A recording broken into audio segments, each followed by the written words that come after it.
the chart of the month from Silicon Valley Mobility for August 2020. What do Canoo, Fisker, Lordstown Motors, Nikola, Luminar and Velodyne have in common? Right. They are all being talked about right now because of them going public through a reverse merger with a SPAC. Huh? What is this? Have you wondered? Is this new? Is it a trend just out of nothing? Have you wondered whether it's even legit? Well, I have. So I dug deeper into it and found some interesting traits which might actually lead us all the way to the Tesla stock rally, surprisingly. But maybe not too much, because one might have wondered, there's got to be a connection.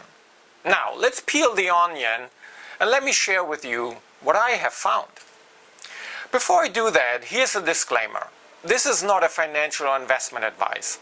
This is a layperson sharing some observations for informational purposes only.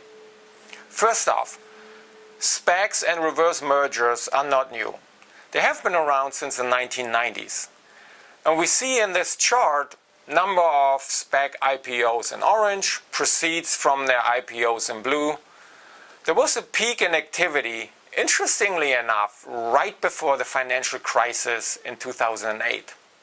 Second, a reverse merger, also called reverse takeover or reverse IPO, is, according to Wikipedia, the acquisition of a private company by an existing public company so that the private company can bypass the lengthy and complex process of going public.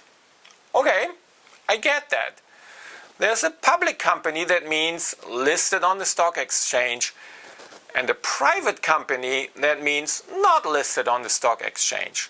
And they merge so that the private company becomes a public company, one that basically gets to the IPO faster. Nice. Now, third, SPAC stands for Special Purpose Acquisition Company. Again, according to Wikipedia, sometimes called blank check company. That is a shell company that has no operations but plans to go public with the intention of acquiring or merging with a company with the proceeds from the SPAC's initial public offering.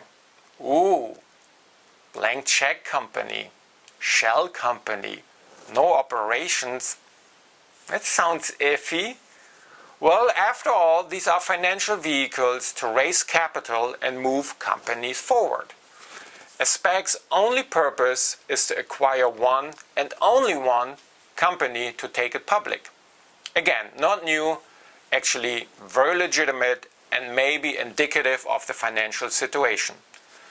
So why would one do this? Create a shell company without operations, list it on the stock market, and then merge with a private company?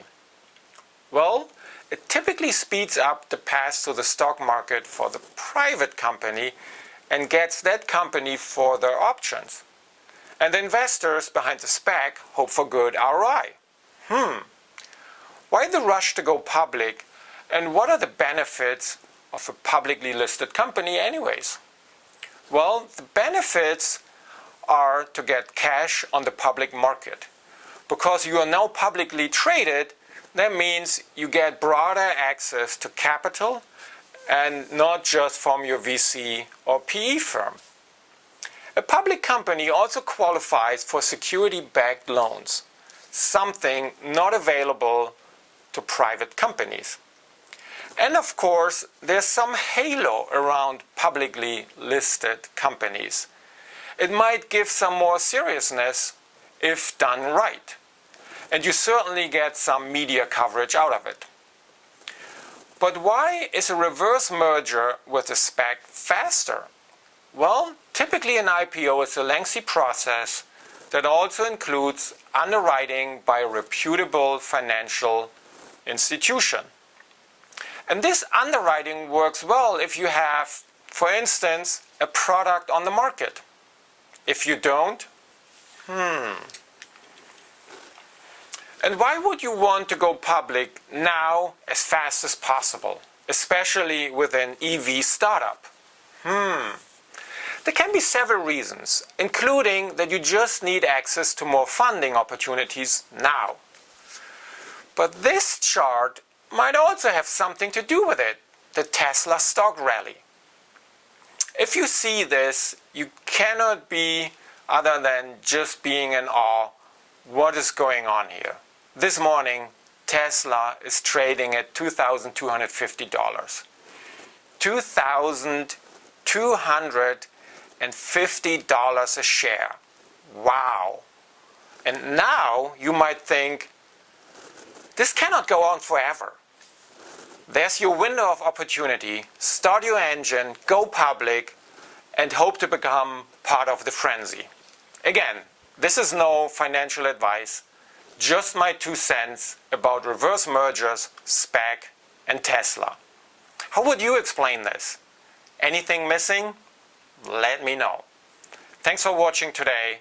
I'll see you next time. Bye.